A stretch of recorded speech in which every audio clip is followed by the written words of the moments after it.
गृहमंत्री फडणवीसांनी महाराष्ट्रात कायदा सुव्यवस्थेचे धिंडवडे काढले. नागपूर अपघातावरून संजय राऊतांचा हल्लाबोल. तर राऊत शरद पवारांचे घरगडी, फडणवीसांबरोबर बोलायची त्यांची लायकी नाही. प्रसाद लाड यांचा पलटवार. टाइम्स नाऊ नवभारत मॅट्रिकच्या ओपिनियन पोलनुसार महायुती आणि महाविकास आघाडीत काटेकी टक्कर.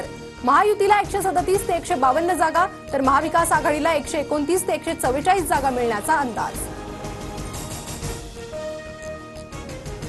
ओपिनियन पोलनुसार भाजपच नंबर 1 पक्ष, पण जागा घटणार. टाइम्स नाऊ नवभारत मॅट्रिकचा ओपिनियन पोलचा अंदाज.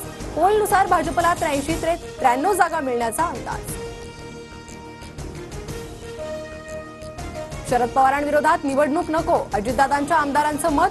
सूत्रांची माहिती. पवारांविरोधात निवडणूक झाल्यास फटका बसण्याची आमदारांना भीती.